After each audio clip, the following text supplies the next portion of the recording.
नडियाद संतरा मंदिर।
श्याम बन के चले आना प्रभु जी चले आना।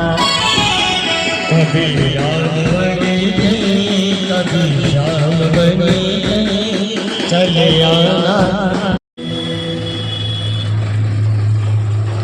ચાલો ચાલો ચાલો ચાલો શ્રીમદ પ્રજ્ઞા પુરાણ કથા 18 પુરાણોનું સાર પ્રજ્ઞા પુરાણ પરમ પૂજ્ય ગુરુદેવ પંડિત શ્રી રામ શર્મા આચાર્ય દ્વારા લિખિત આ 19મા મહાપુરાણ કળિયુગના અંત સમયમાં જ્યારે ચારે તરફ હાહાકાર પાપાચાર અત્યાચાર ભ્રષ્ટાચાર વ્યભિચાર આતંકવાદ ફેલાયો છે ત્યારે આ કથાના શ્રવણ માત્રથી વિચારણાની અધ્યયનના માધ્યમથી આપ સૌને નવયુગ લાવવા માટે પધરાવવા માટે અખિલ વિશ્વ ગાયત્રી પરિવારની નડિયાદ શાખા તરફથી ભાવભર્યું આમંત્રણ છે।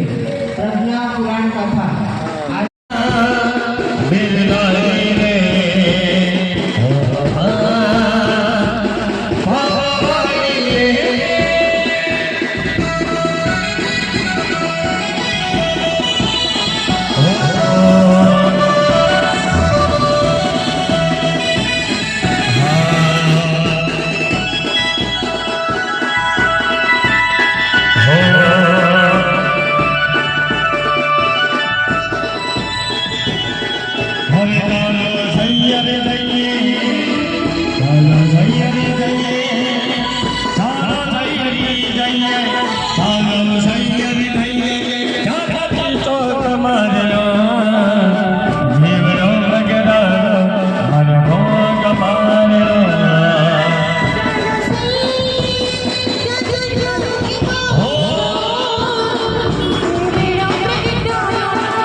सामयों ते करिए बार